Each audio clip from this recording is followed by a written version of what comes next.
죄가 뭐냐? 그리고 타락이 뭐냐? 그래서 왜 하나님은 이것을 바꾸시기 위해 십자가를 준비하셨느냐? 아직 십자가가 결정적으로 어떻게 나오게 된 것은 말씀드리지 않았지만 그 배경을 지금 설명해 가고 있습니다. 죄가 뭐냐라고 한마디로 얘기하면 하나님의 위치에 내가 올라간 거예요. 제가 말씀드렸죠? 천사가 타락했을 때도 동일하게 타락한 이유가 천사장이었던 루시퍼가 자기의 힘만 믿고 하나님의 위치에, 하나님의 자리에 올라가려고 하다가 떨어졌습니다. 타락은 똑같아요. 내 위치를 알지 못하고 하나님의 자리에 올라가려고 하다가 떨어지는 거예요. 자, 이 죄를 좀 더 깊게 설명하기 위해서 바울이 로마서를 썼단 말이에요.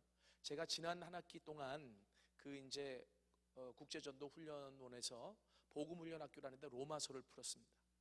이제 로마서를 일찌감치 좀 풀고 싶었는데 너무나 거대한 책이라서 감이 엄두가 안 나서 제가 조심하다가 저희가 이제 훈련원에서 복음훈련학교, 전도훈련학교를 매 학기마다 열잖아요. 근데 그거는 10주예요. 그러니까 저한테 어떤 과제가 주어졌냐면 로마서를 10주 안에 16장을 임팩트 있게 풀어야 되는 거예요. 그래서 제가 이제 기도하다가 하나님이 지혜를 주셔서 이 로마서를 바울이 어떤 심정으로 썼는지를 먼저 보기 시작하면서 나름대로 10주 안에 제가 쭉 강의를 했습니다. 그 강의를 제가 이제 가지고 있는데, 그런데 그때 제가 너무나 깊게 깨달았던 것이 뭐냐면 바울이 죄에 대해서 참 해박한 지식을 가지고 있다. 이 바울이 복음 전도자잖아요. 그죠? 그리고 여러분, 제가 앞으로 계속 강의를 하겠습니다만은 바울이 없으면, 바울 서신이 없으면 십자가의 대부분이 사라져요. 그만큼 십자가에 깊이 있는 진리를 깨달은 사람이 바울이에요. 근데 이 바울이 십자가만 얘기한 게 아니라 죄를 해박하게 알고 있더라고요. 그래서 제가 이런 말씀을 드리는 게 바로 뭐냐면, 어떤 사람들은 로마서를 배우면서 죄를 배워요. 그게 잘못된 건 아니에요. 근데 제가 강의를 하다 보니까 그 바울의 로마서에 기록한 죄가 어디에서 나왔느냐 하면 창세기 3장에서 나온 거예요. 그죠? 그 죄를 근원적으로 성경과 성경 안에서 풀려면 창세기 3장과 로마서 1장, 2장, 3장이 다 같이 풀어져요. 그런데 로마서를만 들었던 사람은 로마서에서 말한 바울의 죄만 그게 그냥 그런 줄 알고, 창세기 3장을 풀었던 사람은 창세기 3장에 나와 있는 어떤 죄의 모습만 이게 죄다 이렇게 알고. 그래서 제가 이번에는 짧은 시간 안에 어떻게 죄의 근원을 풀어놓은 로마서 1장 18절 이하부터와 창세기 3장을 좀 연결시켜 볼까 하다가 제가 아까 그렇게 설명을 드린 거예요. 다른 거 어려우면 잊어버려도 되는데 죄가 무엇인지만 알면 돼요. 아시겠습니까? 그리고 로마서 1장 18절 이하부터 31절까지 나오는 것은 크게 두 가지 죄를 기록하고 있다 그랬어요. 경건치 않음, 그리고 불의.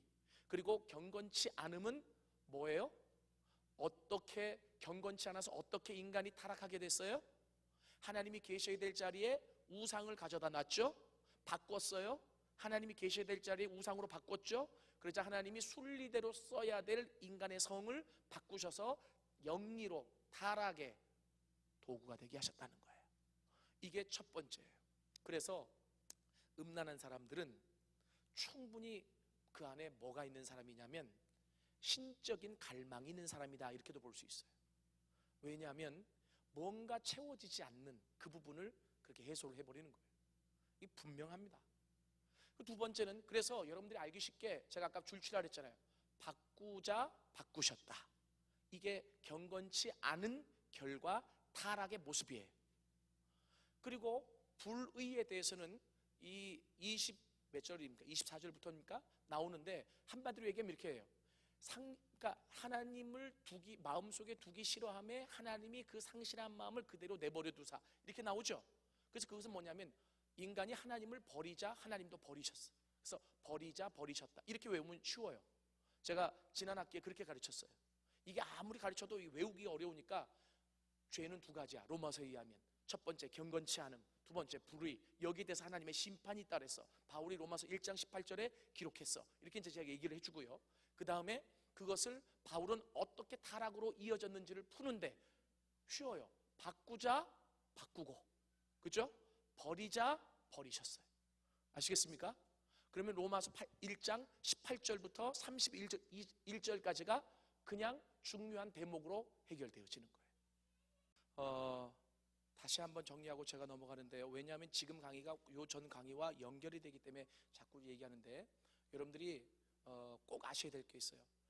왜 그 학원에 가면 쪽집게 뭐 도사 뭐 과외도사 이런 사람들 있잖아요. 나는 그렇게는 안 돼도 분명한 건 알아요. 뭘 아느냐면 성경에서 죄를 설명할 때는 창세기 3장을 뺄 수 없고 로마서 1장을 뺄 수 없어요. 그래서 이 두 가지를 좀 여러분들이 깊게 더 묵상해 보시기를 바랍니다. 자, 그러면 이제 여러분들이 이렇게 저한테 물어보실 수가 있어요. 뭐냐면, 목사님, 아담이 죄졌다는 건 내가 알겠어요. 하와가 죄졌다는 건 내가 알겠어요. 그런데 나는 왜 죄인이에요? 여러분, 나가서 전도하다 보면 어떤 사람들이 그래요. 당신은 죄인입니다. 이러면요, 아니 내가 왜 죄인이냐고, 나는 법 없이도 사는데, 이런 사람들 많잖아요. 그죠? 참 민망해요. 그래도 죄인이에요. 막 싸워요? 죄인인데 왜 아니라 그러냐고. 내가 왜 죄인이냐. 그럼 그건 전도가 아니잖아요. 싸우는 거지. 전도의 원칙 중에 하나는요, 절대로 나가서 싸우지 말고 논쟁하지 말라, 이걸 먼저 가르칩니다. 그런데 그러면 내가 왜 죄인이냐고요. 아담이 죄인인 건 알고 하와가 죄인인 건 알겠는데 왜 내가 죄인이냐고요. 이렇게 묻는 사람이 있을 거 아니에요. 여러분 어떻게 대답하세요? 믿어 이래요? 믿어, 믿음이 없는 자야 이래요? 어떻게 설명하실래요? 이것을 성경은 어떻게 설명하냐면 유전으로 설명하지 않고, 흔히들 이게 이제 쉽게 설명하려고 유전이라고 얘기하는데 이해는 되는데 좀 부족해요. 왜 그러냐면 유전으로 설명하면 유전이 될 수도 있고 안 될 수도 있잖아. 근데 이거는 100% 내려오는 거예요. 아담이 죄인이면 100% 우리가 죄인이에요. 그래서 성경은 유전으로 설명하지 않고 대표성의 원리로 설명을 해요. 그게 어디 나오냐면 로마서 4장에 나와요. 보세요. 로마서 5장입니다. 5장 12절. 우리 무슨 내용이 있나 자세히 보시면서 한 절씩 교독하겠습니다. 제가 먼저 읽을게요. 그러므로 한 사람으로 말미암아 죄가 세상에 들어오고 죄로 말미암아 사망이 들어왔나니 이와 같이 모든 사람이 죄를 지었으므로 사망이 모든 사람에게 이르렀느니라.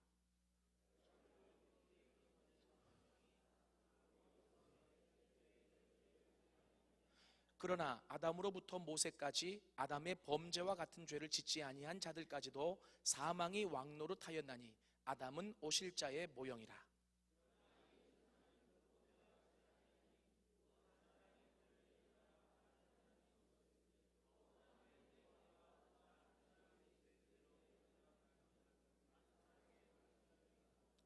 또 이 선물은 범죄한 한 사람으로 말미암은 것과 같지 아니하니 심판은 한 사람으로 말미암아 정죄에 이르렀으나 은사는 많은 범죄로 말미암아 의롭다 하심에 이름이니라.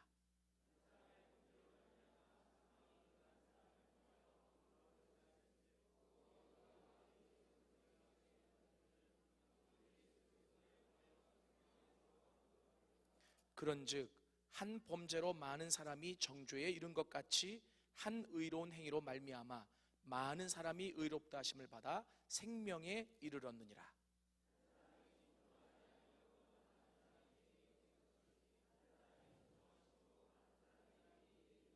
율법이 들어온 것은 범죄를 더하게 하려 함이라. 그러나 죄가 더한 곳에 은혜가 더욱 넘쳤나니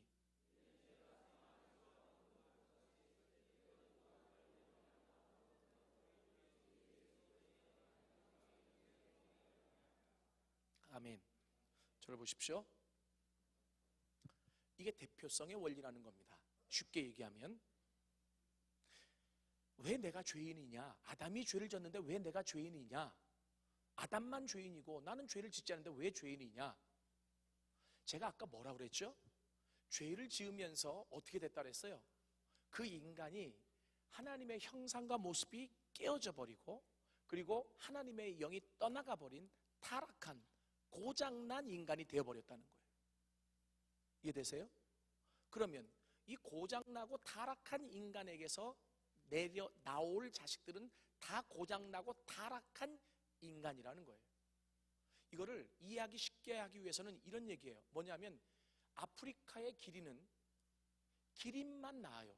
그죠? 기린이 양 낳는 거 봤어요? 기린은 기린만 낳아. 새끼가 나타나가지고 내가 왜 기린이야 양이 되고 싶은데? 말이 돼요? 안 되죠. 우리의 조상이 기린이야. 이해되십니까? 이게 대표성의 원리라는 거예요. 우리의 조상이 죄인이에요. 우리의 조상이 하나님의 형상과 모습을 깨트렸어요. 그게 그 사람에게만 적용되는 게 아니라 그렇게 망가진 채로 이렇게 내려오는 거예요. 이게 대표성의 원리예요. 이 대표성의 원리를 여러분들이 잘 아셔야 돼요. 그러니까 죄인에게서, 타락한 인간에게서 타락한 인간이 나오는 것은 당연합니다. 그러면 중요한 게 하나님이 이 타락한 인간을 고치시기 위해서는 어떻게 해야 돼요? 이렇게 제가 물어볼게요. 기린이 아까 양이 될 수 없다 그랬잖아요. 그죠? 양이 되려면, 만약에 될 수 있다면 어떻게 해야 돼? 다시 태어나야지 뭐. 그렇지 않아요? 이게 바로 뭐냐면 출생의 비밀이라는 거예요. 여러분 이 얘기 어렵지 않아요? 잘 들어보세요. 내가 죄인, 우리 조상이 죄인이에요. 우리 선조가 죄인이야. 그래서 다 죄인으로밖에 못 태어나. 아십니까? 네? 그런데 내가 다시 의인이 되어지려면 어떻게 해야 돼요? 다시 태어나야 돼. 이게 출생의 비밀이에요. 상식적으로 이해해도 알 수 있잖아요. 그래서 하나님이 우리를 다시 회복시키기 위해서 하신 방법이 그냥 무지한 방법이 아니라 이성적으로 다시 태어날 수 있도록 해주신 거예요. 이게 중생이에요. 아시겠습니까? 그래서 다시 태어나지 않고는, 두 번 태어나지 않고는 절대로 의인이 될 수 없어. 이게 기독교의 중생의 가장 중요한 원리입니다. 요한복음 3장에 보니까 니고데모가 예수님을 찾아와요. 그리고 어떻게 해야 하나님의 나라를 볼 수 있냐고 그래요. 그래서 예수님이 뭐라고 말씀하시냐면 물과 성령으로 거듭나지 아니하면 하나님 나라를 볼 수 없다. 그래서 거듭나다라고 하는 말이 우리가 너무 기독교 대명사가 돼버렸는데, 거듭나다라고 하는 말이 다시 태어난다라고 하는 말이에요. 내가 이렇게 얘기하니까 쉽지 않아요? 그렇잖아. 아니 나는 이대로는 죄인으로밖에 안 돼. 왜? 우리 조상이 죄인이니까. 그렇잖아요. 우리 조상이 죄인이야. 우리 조상이 하나님의 형상과 모습이 깨뜨렸어요. 그게 내 모습이야. 그 자리에 내가 있었던 거예요. 아세요? 시간이 뒤로 흘러가서 내가 나왔을 뿐이지, 그 자리에서 아담과 하와가 그 하나님의 형상과 모습을 깨뜨리고 하나님의 영을 떠나가게 타락했을 때 나는 이미 다 타락한 존재였다고요. 시간이 흘러 지금 태어난 것 뿐이에요. 그런데 그걸 후회해요? 아담과 하와를 잡아 족칠까요? 안 돼요. 그래서 내가 다시 돌아갈 수 있는 방법은, 다시 회복될 수 있는 방법은 뭐예요? 그 고리를 끊고 다시 태어나는 거예요. 이게 불가능한 것 같지만 그것밖에 없어. 그죠? 다시 태어나야 돼. 다시. 여러분, 그래서 하나님이요, 이 십자가를 통해서 다시 태어나게 하신 거예요. 이게 너무 중요해요. 중요해도 너무 중요해요. 다시 태어나는 거예요. 다시. 원래 출생이 그러했기 때문에 그 출생을 바꾸기 위해서는 다시 태어나야지. 아시겠습니까? 자, 여기에서부터 이제 십자가가 나오기 시작하는데요. 제가 이렇게 얘기할게요. 인간이 타락하게 된 게 뭐 때문입니까? 죄 때문이죠. 그죠? 그러면 다시 태어난다라고 하는 것은 그냥 어미 뱃속에 들어가서 다시 태어나는 게 아니라 우리를 타락시켰던 죄의 문제가 해결되어지고, 그리고 떠나갔던 성령이 들어오심으로, 그 성령은 바로 뭐냐면, 여러분 이게 뭐 진짜 폭탄 같은 존재예요. 폭탄이 나쁜 의미가 아니라 나를 얼마든지 변화시킬 수 있는 잠재적인 능력이 성령이에요. 그 성령이 내 안에 들어오심으로 말미암아 내가 전혀 새로운 사람이 되는 영적인 출생을 얘기하는 거예요. 이해되십니까? 그러면 무슨 문제가 해결되어져야 돼요? 죄의 문제가. 그죠? 대답 좀 해봐요. 내 말이 이해가 돼요? 다시 태어나려면 지금 무슨 문제가 해결되어져야 돼요? 그러니까 다시 태어난다 해서 이 모습 이대로를 그냥 너 하도균이 아니고 다른 존재로 태어나게 한다는 게 아니라 이 모습을 가진 채로 고장난 나를 고치시겠다는 거예요. 완전히 새로운 존재로. 이해되십니까? 그런데 그렇게 되려면 뭐가 필요해요? 지었던 죄의 문제가 해결되어져야 되잖아요.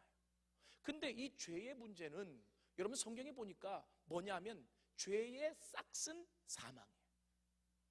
내 힘으로 해결이 안 돼. 그래서 다시 태어나지 못하는 거예요. 내가 내 힘으로는 다시 태어나지 못해요. 목숨이 하나밖에 없는데 내가 지은 죄 때문에 내가 죽을 수 없잖아요. 그렇죠? 그래서 하나님이 어떻게 하셨느냐면 나 대신 그 죄값을 치루어 주실 예수님을 준비해 주셨어요. 이 예수님을 준비해 주셔서 그 예수님이 하실 일이 바로 뭐냐면 이 땅에 오셔서 죽으시고 부활하셔서 우리의 죄의 문제를 다 해결해 놓으시는 거예요. 믿습니까? 십자가가 여기서 나온 거예요. 그러니까 십자가가 나오게 된 시점을 정확하게 하셔야 돼요. 이것을 얘기하기 전에 제가 이렇게 한번 먼저 얘기하죠. 하나님이 동산 중앙에 있는 선악을 알게 하는 나무의 열매를 따먹으면 죽는다 그랬죠. 정령 죽으리라 아까 제가 얘기했잖아요. 죽었어요? 안 죽었어요? 살아있네 지금. 이게 이제 죽었다고 얘기할 수밖에 없어요. 하나님 거짓말쟁이가 아니니까.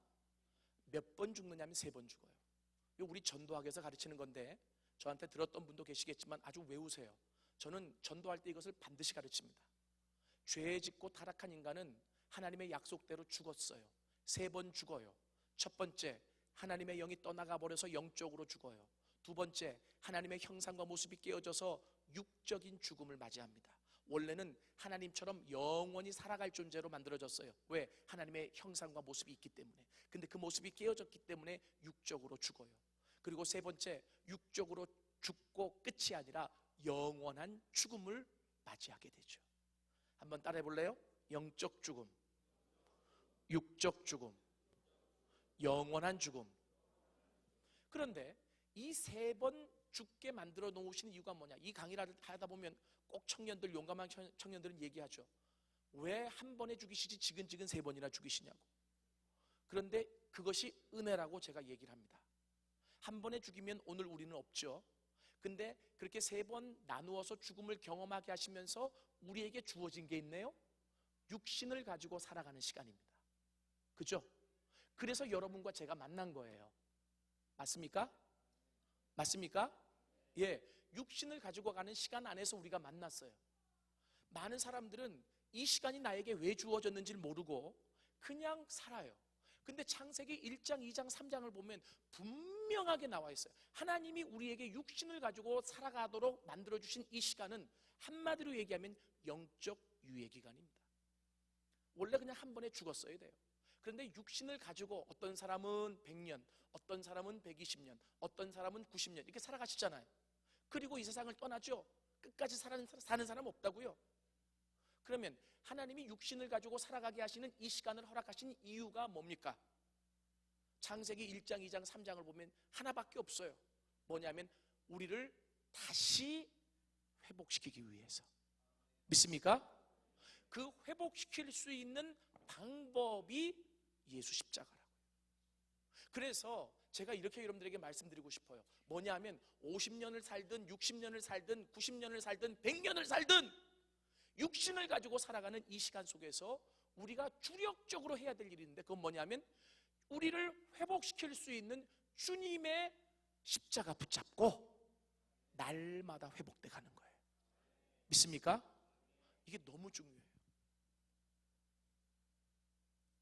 제가 젊어도 목회를 해봤어요. 개척도 해봤고 그러다 보니까 사람의 죽음을 많이 경험했습니다. 목사님이 돌아가시는 것도, 장로님이 돌아가시는 것도, 교수님들이 돌아가시는 것도 봤어요. 죽을 때, 돌아가실 때 편안하게 돌아가시는 분이 계신가 하면 참 힘들게 돌아가시는 분들도 계십니다. 그런데 힘들게 돌아가신다고 다 잘못 사는 것은 아니죠. 그러나 제가 한 가지 발견한 게 있어요.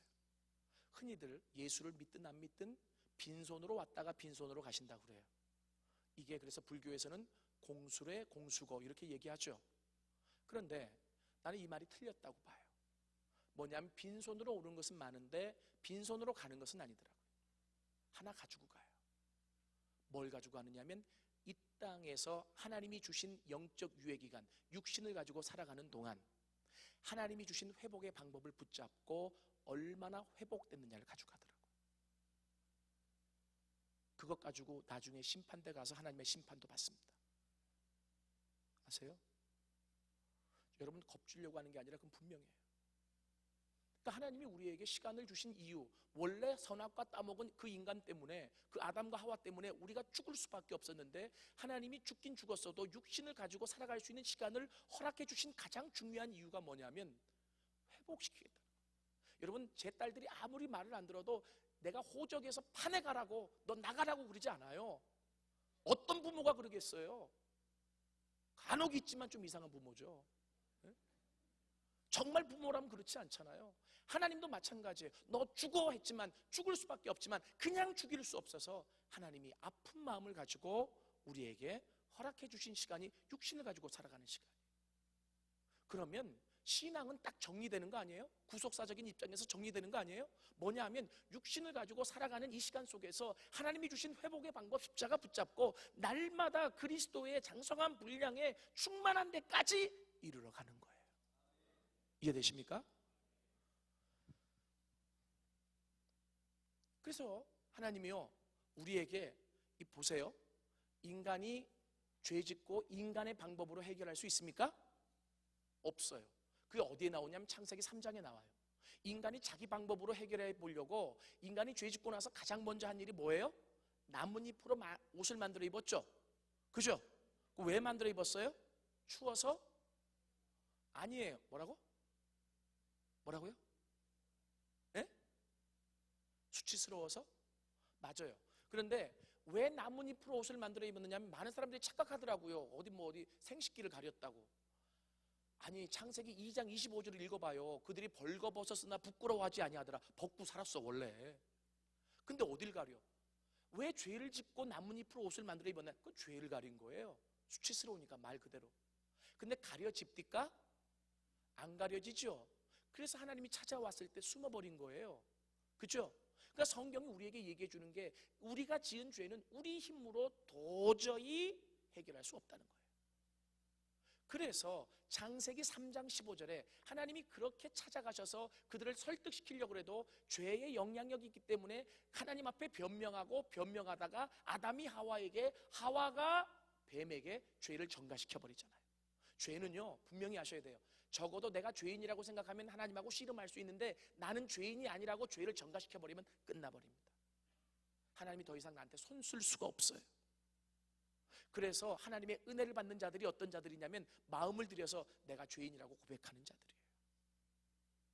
내가 무슨 죄인이에요? 이러면 하나님이 역사하실 수가 없어요. 왜요? 하나님이 인격적인 분이시고 우리도 인격체로 만들어 놓으셨기 때문에 우리의 마음을 주고 우리의 의지를 드려야 하나님이 역사하시는 거예요. 이해되세요? 예? 이게 너무나 중요한 부분입니다. 그래서 하나님이 아무리 노력해도 안 듣자 하나님이 포기할 수 없었어요.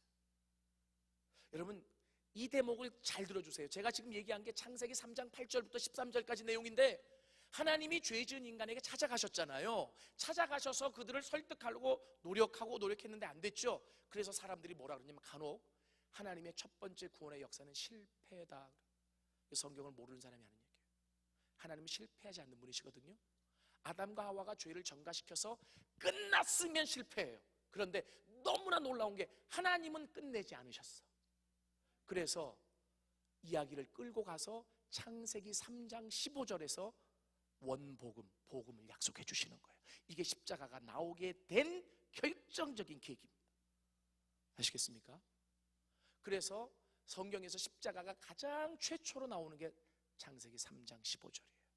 그래서 우리가 창세기 3장 15절을 원복음 또는 오리지널 복음 또는 영어로 프로토 이반젤리즘 이렇게 얘기를 해요. 제가 창세기 3장 8절부터 13절까지를 강의하다가 우리 여기 심유한 목사님이 캡처를 떠서 동영상을 만든 게 하나가 있습니다. 제가 오늘은 조금 달리 설명을 한다 그랬죠. 옛날엔 성경을 그냥 다 풀었는데요. 그래서 그 동영상을 한번 보시면 지금 내용을 좀 이해하기 쉬울 것 같습니다. 한번 좀 틀어주십시오. 아담아 내가 어디 있느냐?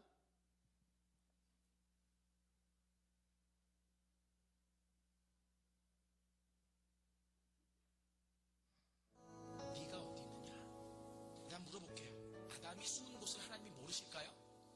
아시죠?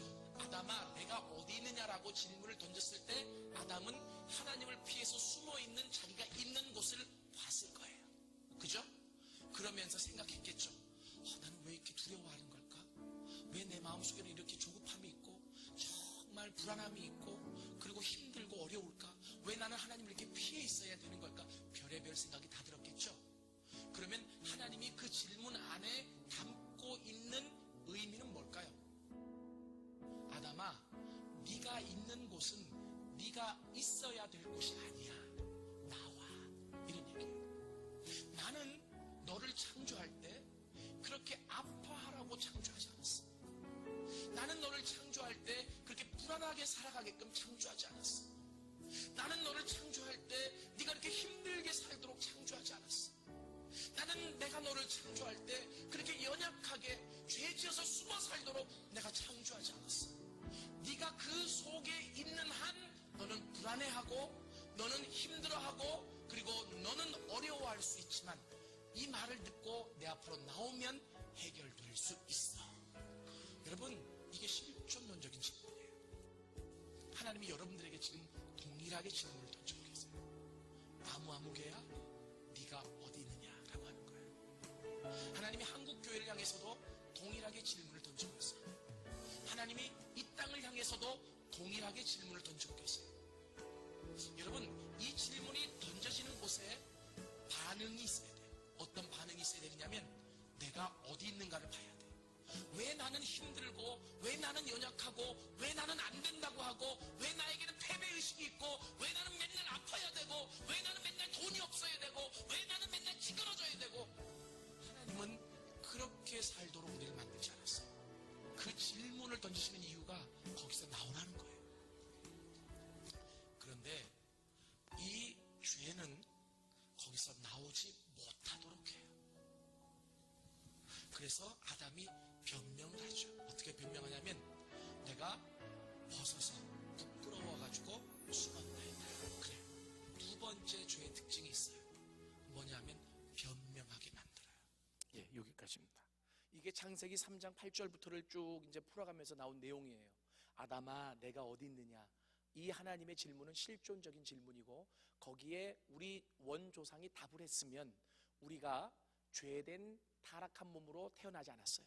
그런데 응답도 못했을 뿐더러 변명하고 그리고 어떻게 했어요? 죄를 전가해 버렸다는 거예요. 이해되시죠? 그래서 결국 타락한 채로 남아있게 되었고 그 타락한 그 원형의 모습이 계속 우리의 모습이 되어서 우리에게 내려온 거예요. 이게 대표성의 원리라는 거예요. 그러면 다시 태어난다라고 했을 때 그러면 이 원조, 우리의 원래 원조인 아담을 닮으면 우리는 죄인이 될 수밖에 없잖아요.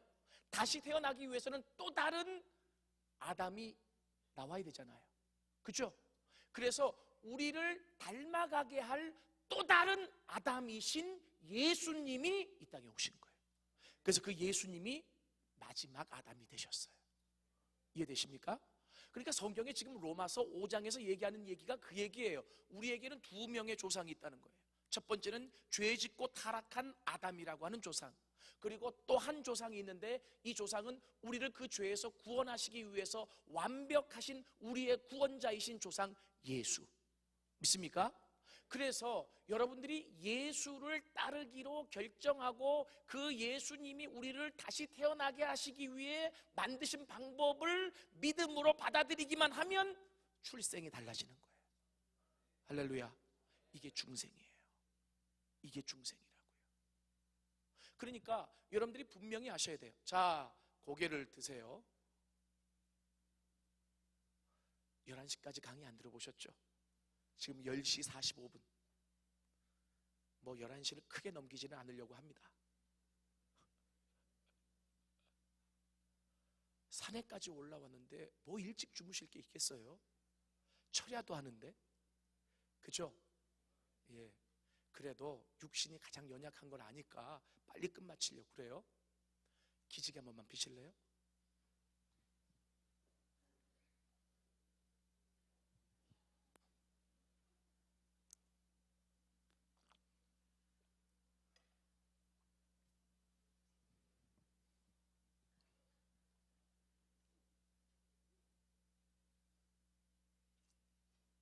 제가 이 십자가 강의를 쭉 풀어갈 때 실은 가장 기초가 되고 가장 중요한 대목이 이 대목이에요. 1강, 2강, 3강. 그런데 실은 교회에서도 그렇고, 교회는 더해요. 여기는 그래도 십자가 듣겠다고 오신 분들이니까 덜한데도 조금 어려울 수 있어요. 그때는 집중을 고도로 발휘를 하셔야 돼요. 그리고 성령께서 도와달라고 집중해야 돼요. 아셨습니까? 요게 풀어지면 그 다음에는 쫙. 제가요 고민이 하나가 있어요. 요번에도 이천에 가서 집회를 하는데 좀 시골이었어요. 시골인 교회일수록 집회하면은 성령 역사가 이제 하시는 분들이 많잖아요. 그런 집회만 해오신 거예요. 근데 저는 누가 저를 부르래요. 그래서 제가 이제 가서 제 은사대로 해야 되잖아요. 그래서 십자가를 처음부터 이렇게 창세기부터 쭉 풀어갔어요. 그랬더니 성령이 역사하시는 것은 분명히 보이는데 이 강의가 이래요. 뭐냐면 생각을 해야 되잖아요. 그죠? 그러니까 생각을 하다 보니까 막 생각하면서 따라오잖아요. 쉽게 아멘도 못하는 걸 알아, 제가요. 네. 그러니까 이게 분위기가 조금 처지는 듯한 느낌도 들고, 그러니까 저는 얼마나 답답하겠어요. 저는요 이 3번 강의를 할 때는 정말 죽을 심정으로 중보를 합니다. 하나님, 이 뿌려놓은 씨가 헛되지 않게 해달라고. 근데 참 놀라운 것은요, 이 십자가 강의가 5번, 6번 가면 분위기가 바뀌어요. 확 바뀌어요. 요번에 집회 끝마치고 오는데 장로님이 그래요. 수석 장로님인데 저한테, 거기 장로님이 4분 계시더라고요. 장로님이 뭐라고 그러시냐면 제 손을 잡고, 우리는 부흥회 하면 성령 받아라 그러고 막 팍팍 뛰어야만 되는 줄 알았대. 그게 잘못됐다는 건 절대로 아닙니다. 필요해요. 그런데 저한테 그러시는 게 뭐냐면, 조곤조곤 강의를 하시는데 근데 성령이 더 크게 역사하시네요. 나는 이게 기적인 것 같습니다. 그거는 하도균이라고 하는 사람에게 능력이 있는 게 아니라 십자가 안에 능력이 있기 때문에. 그러니까 다 알아요. 이게요, 사람이요 다 생각을 1번 하고 2번 하고 3번 하다 보면 알아요. 그리고 성령께서 도우셔요. 믿습니까? 그러니까 잘 따라오세요. 아셨죠? 예.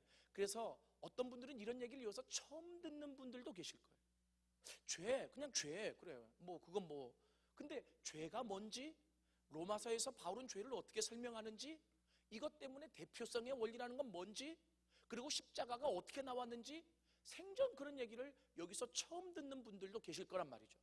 그게 낯설지는 않은데 처음 듣기 때문에 처음 들을 때는 뭘 하게 되냐면 생각을 하게 돼. 그러면서 아주 이게 그냥 고질적으로 뭐 하게 되냐면 저 말이 진짜야? 의심도 하게 돼. 예? 그래서 여러분들이 여러 가지 많은 생각이 있다는 걸 알기 때문에 제가 아까 강의를 끝마치고 같이 기도하자 그랬어요. 성령님 좀 도와달라고. 아세요? 성령님이 깨닫게 해주시고 성령님이 도우시고 성령님이 끌고 가셔야 되잖아요. 제가 차라리 여기가 학문의 장이었다라고 한다면 성경에 있는 것만 가지고 제가 증거를 들이대면서 막 얘기할 거예요. 그러면 학자들은 그게 논리에 어긋나지 않고 분명히 그것을 서포트할 자료가 있으면 받아들여야 되잖아요. 그죠? 근데 여기는 그런 게 아니라 여러분들을 이해시키도록 만들어드려야 되기 때문에 제가 지금 하여튼 최선을 다하고 있습니다. 아셨죠? 자, 그래서 이 창세기 3장 15절에서 원복음이 나왔어요. 이게 내가 너로 여자와 원수가 되게 하고 너의 후손은 여자의 후손과 원수가 되게 하리니 내 여자의 후손은 너의 머리를 상하게 할 것이요 너는 그의 발꿈치를 상하게 할 것이니라. 이게 뭐냐면 여자의 후손은 예수님, 그러니까 여자의 몸에서 나타날 마리아의 몸에서 나타날 메시아 예수님을 예표하고요. 그래서 여기서 동정녀 탄생이 이미 예언되어 있는 겁니다. 그리고 여자의 후손은 내 머리를, 그래서 뱀의 머리를 상하게 한다 그러죠. 이것은 바로 뭐냐면 부활을 얘기하는 거예요. 그리고 뱀도, 사단도 기를 쓰면서 여자의 후손의 발꿈치를 상하게 한다 그러죠. 이것은 기를 쓰고 사단이 한 일이 뭐냐면 십자가의 죽음인데, 그것은 사람의 발꿈치 정도를 상하게 하는 것밖에 되지 않는다라고 하는 거예요. 그러니까 이 비유를 풀어보면 이 안에 죽음과 부활이 나타나 있다는 거죠. 이해되십니까? 여기서 분명한 것 한 가지는 바로 뭐냐면 예수님의 부활이 뭐냐. 지금 여러분들이 진짜 축복받으신 분들이에요. 왜 그러냐면 사순절 기간에 십자가 컨퍼런스로 온다. 이거 굉장한 거 아니겠어요? 어차피 사순절날 예수님 묵상해야 되고 십자가 묵상해야 되고 부활을 묵상해야 되는데, 여러분 와서 지금 십자가를 배우시고 계신단 말이에요. 조금 있으면 부활절이죠.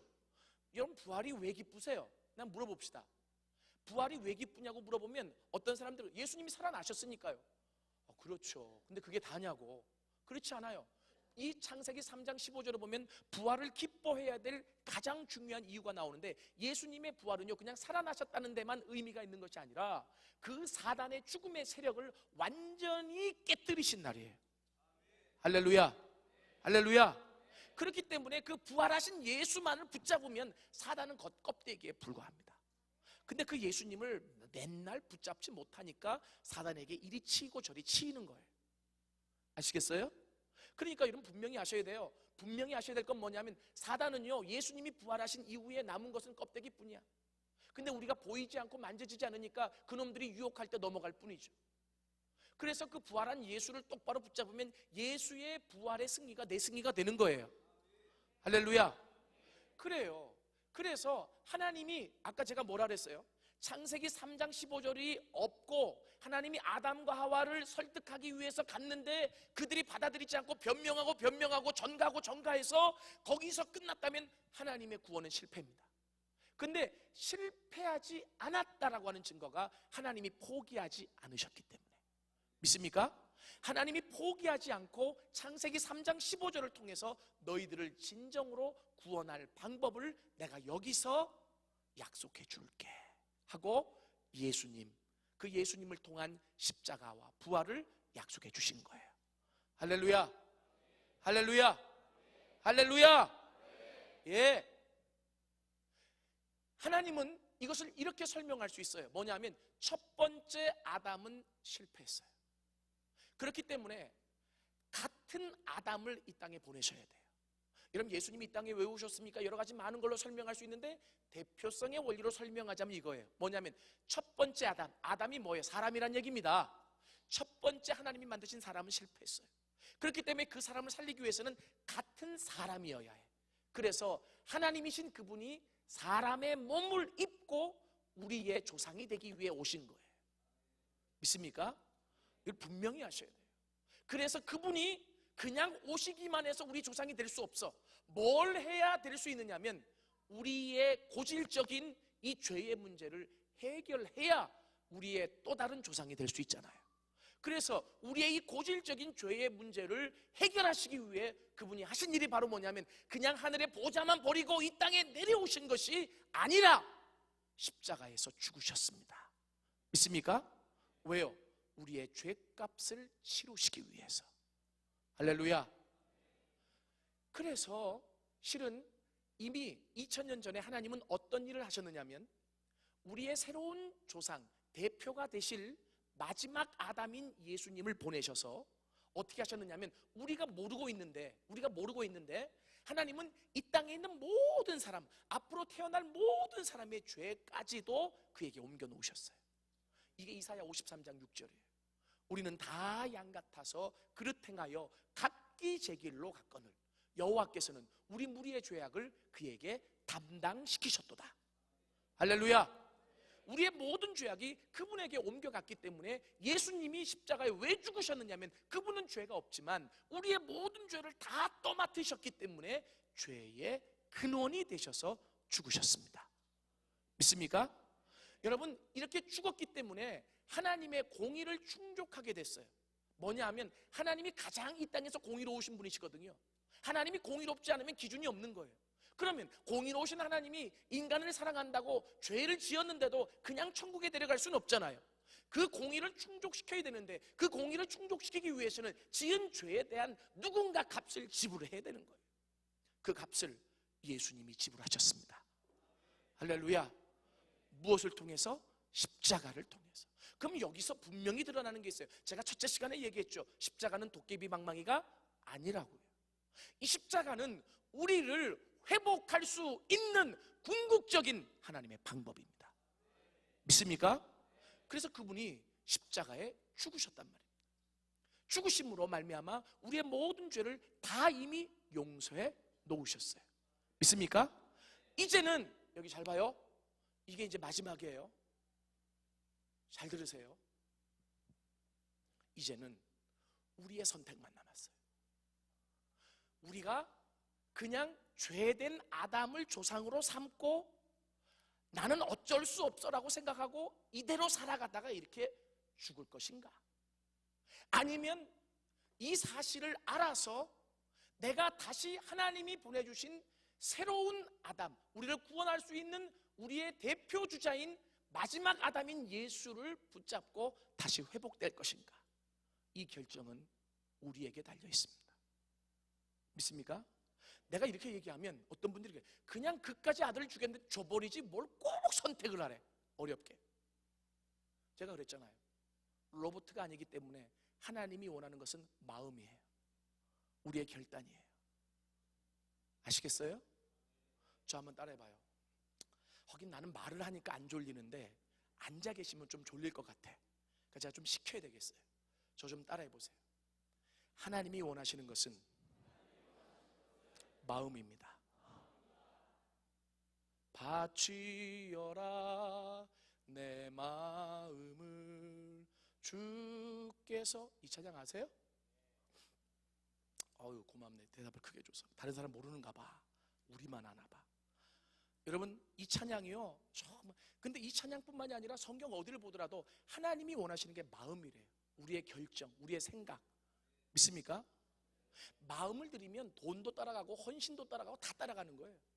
근데 돈은 드리고 헌신은 드리는데 마음을 안 드리는 사람은요 일회적으로 끝나버립니다. 하나님이 원하시는 것은 마음이에요. 여기서 뭐가 나오는 줄 아세요? 제가 결론적으로 얘기할 믿음의 원리가 나오는 거예요. 로마서에서 지속적으로 얘기하는 게 뭐냐? 믿음으로 의로워지는 겁니다. 그렇죠? 바울이 지속적으로 얘기하는 게 뭐냐면 왜 실패한 행위의 법을 따라가느냐? 믿음의 법을 따라가야 구원받는다 이거예요. 이해되십니까? 이게 이제 뭔 말인지 제가 잠깐 설명하고 마칠 건데요. 기독교 역사를 보면 기독교가 타락했을 때 믿음을 저버리고 행위를 쫓았습니다. 종교개혁이 일어났을 때 그 당시 교회가 타락했죠. 어느 정도로 타락했냐면 죄 지으면 면죄부를 사면 다 죄가 사해지는 것처럼. 그죠? 그런데 루터가 종교개혁을 일으키기 위해서 들고 나온 게 뭐냐면 오직 믿음으로. 그잖아요? 몰라도 그냥 들으세요. 오직 믿음으로. 그래서 종교개혁이 일어났고 우리 개신교가 생겨난 겁니다. 물론 천주교도 그 뒤에 개혁이 많이 있었으니까 무조건 천주교는 나빠 이러지 마세요. 여러분 저는 그래요. 천주교가 뭐 구원이 있냐 없냐 이걸 따지지 말고 꼭 제가 전도를 가르칠 때 어떤 친구들이 똑똑한 친구들이 저한테 질문을 해요. 목사님 천주교를 믿어도 구원받아요? 정말 어려운 질문이에요. 그죠? 그런데 이 질문이 꼭 나와요. 그럼 제가 답을 하죠. 성경에 보면 어떤 교를 믿는다고 구원받는다고 돼 있지 않습니다. 구원받는 방법은 한 가지예요. 예수를 믿는 거예요. 그잖아요. 그러면 천주교에서도 경전이 성경이야. 그럼 그 성경 안에서 구원받는 방법이 나타나 있는데 그 천주교 다니다가 성경 읽고 예수를 똑바로 믿으면 구원 받을까요? 안 받을까요? 난 받는다고 봐요. 그잖아요. 그런데 꼭 이것을 흑백의 논리로 천주교는 지옥, 개신교는 천국 이래요 이게? 그런 게 아니거든. 그러니까 그렇게 질문하면 안 돼요. 아셨습니까? 그러니까 뭐 천주교가 옳으니 그러니 그건 빼고 우리만 잘하자고요.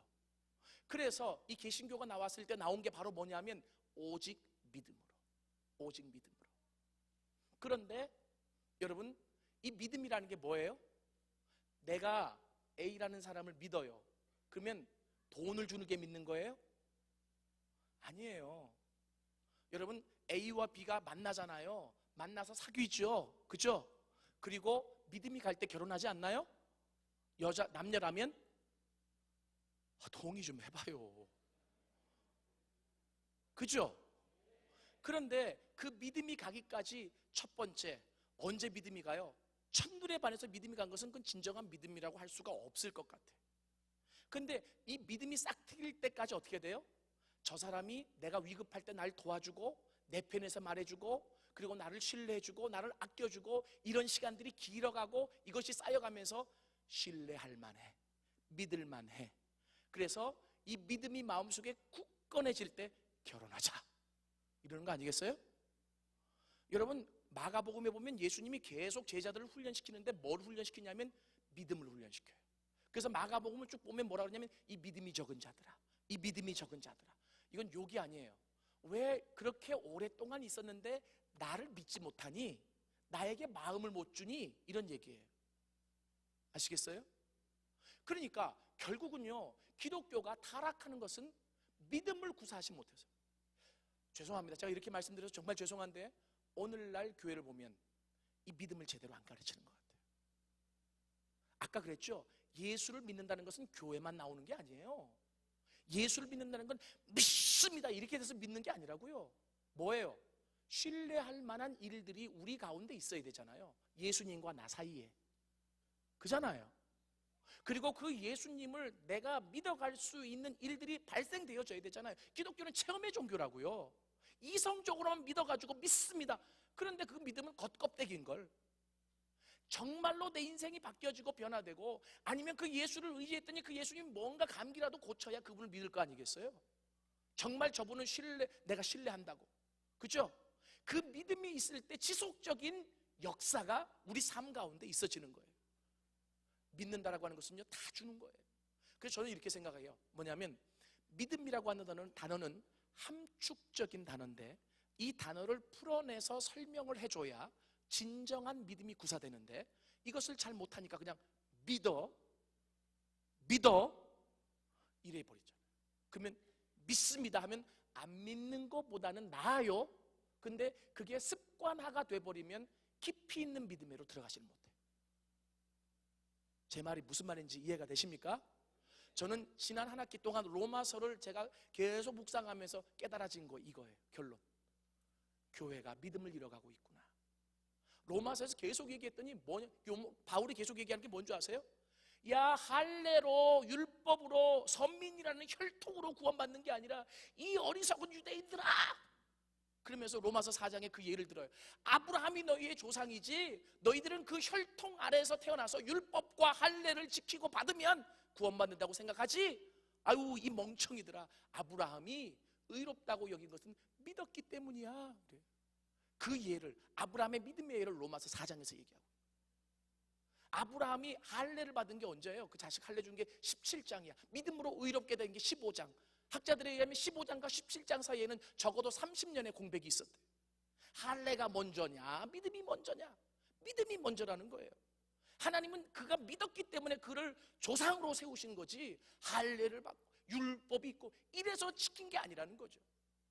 그러면서 이 로마서에서 바울이 계속 얘기하는 게 뭐냐면 믿어야 돼. 믿음이 우리를 의롭게 해. 뭘 믿는 거예요? 예수님이 우리의 마지막 대표주자가 되셔서 우리의 죄값을 치르시고 죽으시고 부활하셨는데 그 사실을 받아들이기만 하면 내가 새롭게 태어날 수 있다는 사실을 먼저 믿어야 돼. 믿습니까?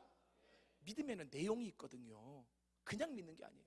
이 내용을 먼저 믿을 때 중생의 역사가 일어나는 거예요. 다시 태어나는 역사가 일어나는 거예요.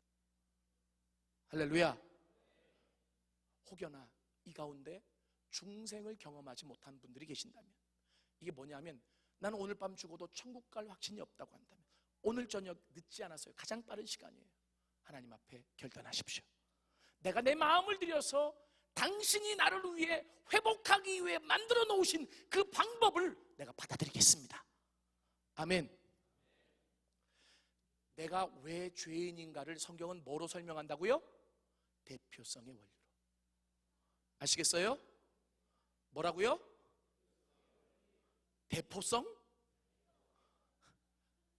밤이 늦어지니까 발음도 안 돼요? 11시 3분인데? 그러면 저도 한번 생각해 줘 봐요. 강의 듣는 여러분도 힘들겠지만 보통 십자가 컨퍼런스를 8번, 9번 했는데 하나님이 이번에는 감동을 주셔서 10번을 하기로 했거든요. 그러면 저도 힘들지 않겠어요? 저를 생각하셔서 졸지 말아주세요. 예. 왜 10번을 하게 되냐면 이게 뭔가 좀 체계화를 시켜서 교회에 훈련시킬 수 있는 교재를 만들어냈으면 좋겠다.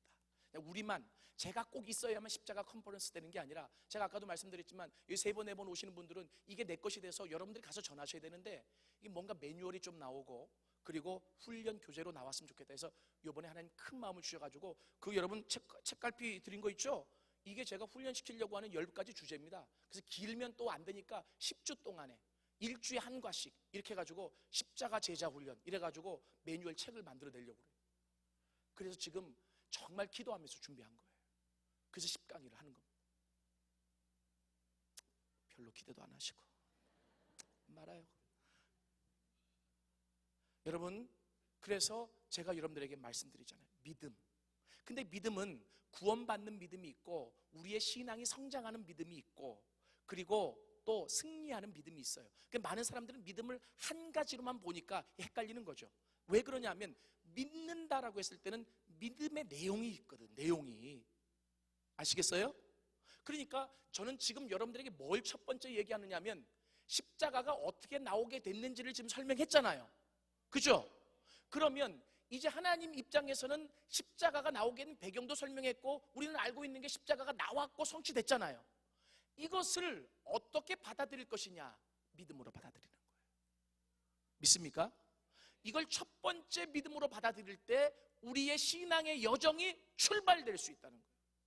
할렐루야. 예? 이게 바로 구원 얻는 믿음이에요. 이게 바로 새롭게 태어나는 믿음이에요. 이게 바로 우리가 새로워지는 믿음의 시작이라는 거예요. 아멘. 그래서 결론이에요. 뭐냐면 하나님이 우리에게 원하시는 것은요, 정말 우리의 마음을 들여서 우리의 생각을 들여서 하나님이 하신 일을 받아들이는 거예요. 하나님이 하신 일을 받아들이는 거예요. 주님 믿겠습니다 하고 받아들이는 이 믿음, 이것이 우리를 하나님의 사람으로 세워가는 첫 번째 출발점이 되게 한다 라고 하는 겁니다.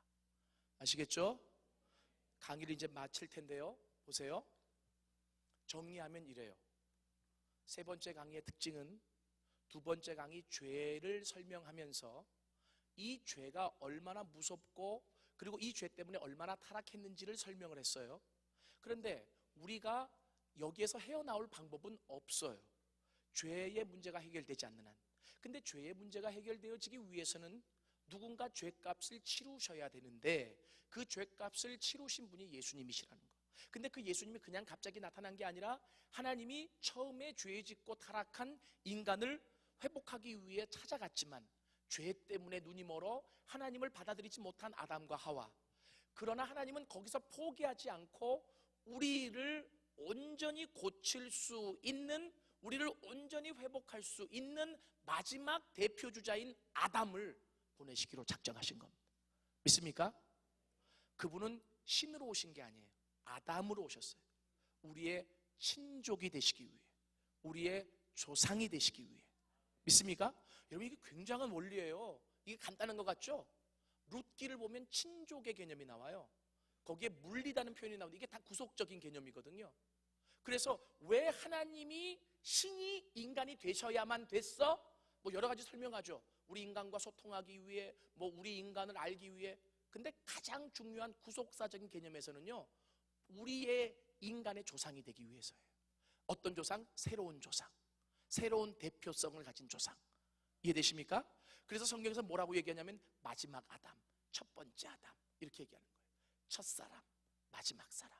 근데 그 마지막 사람이라는 게 뭐냐면 더 이상 대표가 될 만한 사람이 없기 때문에 마지막 사람이지, 이걸 이해 못하면 나도 사람이고 예수도 사람인데 왜 예수만 마지막, 이게 그런 의미가 아니라 대표성을 가진 마지막 사람이에요. 그러니까 대표성을 가진 인물은 둘밖에 없어. 첫 번째 아담, 마지막 아담인 예수. 믿습니까? 이해가 되세요? 예. 그래서 그 마지막 아담이 하나님의 명을 받들어 그 모든 일을 이루셨어요. 십자가를 통해서. 이제는 믿음으로 받아들이는 거예요. 이 사실을 믿음으로. 할렐루야, 할렐루야. 그렇게 되면 그때부터 뭐가 돼요? 시작됐네 우리 주님의 은혜가, 이렇게 되는 거죠. 할렐루야. 아까 얘기했잖아요. 옥하는 목사님이 나오셔서 그러셨잖아요. 초청도 안 했는데 오늘 오셨다고. 나오셔서 그랬잖아요. 뭐냐면 여기 있는 사람들 다 구원의 감격이 식어진 사람들입니다. 난 내가 얘기하고 싶었는데 목사님이 얘기해 주시니까 얼마나 여러분 식어졌을 수 있어요. 그렇죠? 옛날에는 십자가만 보면, 예수님만 묵상하면, 내 구원만 생각하면 기쁘고 감격이 있었고 눈물이 있었고, 이게 바로 뭐예요? 내 안에 생명이 있다는 증거잖아요. 그런데 그 감격을 잃어버리고 살아갈 수 있다는 거예요. 그래서 다시 복음이 필요한 겁니다. 믿습니까? 그래서 요즘 정말 교회마다 다시 복음 앞으로 이런 주제가 계속 나오지 않아요? 저는 어차피 전도학을 했기 때문에 이 주제를 가지고 벌써 몇 년째 계속 일하고 있습니다. 다시 복음 앞으로. 그래야 구원의 감격이 살아나죠. 십자가의 감격이 살아나죠. 눈물이 살아나죠. 믿습니까? 그래요. 다시 복음 앞으로. 그래서 이 구원의 감격, 우리가 처음에 구원받았을 때 내가 완전히 새 사람 된 거 아니에요? 이 세상 어디도 간 곳 없고 예수만 보이는, 그래서 기쁨이 있는, 여러분 이런 감격이 여러분 안에서 회복될 수 있는 밤이 될 수 있기를 원합니다. 우리 찬양 하나 부르고 이제는 자유롭게 기도하시다가 돌아가실 거예요. 아셨죠? 숙소로. 다른 데로 돌아가시는 게 아니라 숙소로. 자, 그런데 여러분 찬양을 부르시고 기도를 하실 때 오늘 들었던 강의를 좀 생각을 하셔요. 죄에 대해서 들었죠? 이 죄가 뭔지 너무 심각하게 알아요. 근데 제가 여러분들 그랬죠? 나도 하나님을 만나고 싶고 하나님도 나를 만나고 싶은데 왜 못 만나느냐 하면 죄라고 하는 이 가로막이 있기 때문이라 그랬어요. 왜 죄가 있으면 하나님을 만날 수 없느냐? 제가 죄가 뭔지를 설명드렸어요. 죄는 내 편에서 하나님을 인정하지 않는 거예요. 아무리 하나님이 얘기하셔도 내가 주인이 되겠다고 하나님의 자리를 박차고 올라간 게 죄예요. 이 죄의 문제가 해결되지 않는데 어떻게 하나님의 음성을 들을 수 있고, 이 죄의 문제가 해결되지 않았는데 어떻게 하나님을 만날 수 있어요? 그래서 죄의 문제가 없는 성령의 역사, 이거는 심각하게 생각해 봐야 돼요. 잘못된 신비주의로 빠져갈 수 있다는 겁니다. 십자가 없이 성령 운동하는 사람들 잘못된 신비주의로 빠져갈 수 있다는 거예요.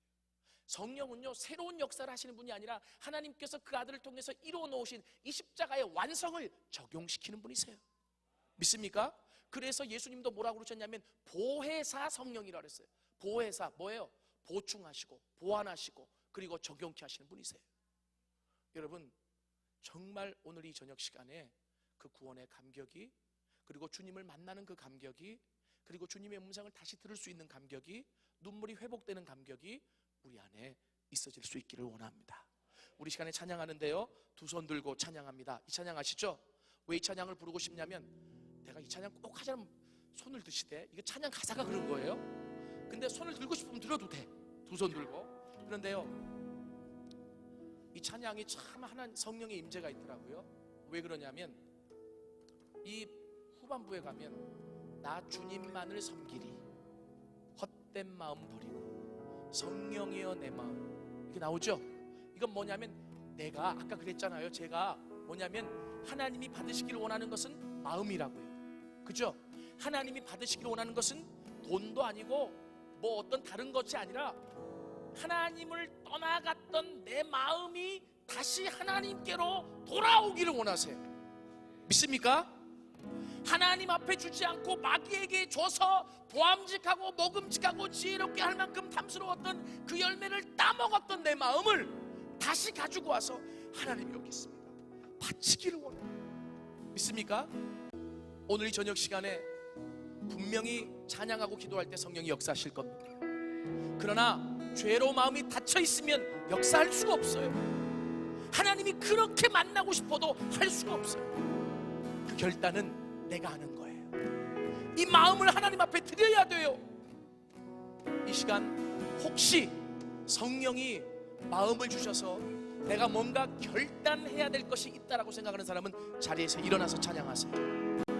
그리고 일어나서 기도하시다가 자연스럽게 앉으면 돼요. 성령이 내 마음속에 뭔가 마음을 주시고 움직이셔서 이 시간 내가 3번째, 3번째 강의까지 들었는데 하나님 앞에서 내가 지금 이 시간 결단해야 되겠습니다. 지금 이 시간 하나님 앞에 뭔가 내가 결단하고 계산해야 될 것이 있습니다. 하나님, 내가 그렇게 순종하겠습니다. 그런 마음을 주신 사람만 일어나세요. 그리고 나머지 분들은 앉은 채로 진지하게 오늘 말씀을 생각하면서 이 찬양을 하나님 앞에 올려드리며 나갑니다. 두 손 들고 찬양합니다.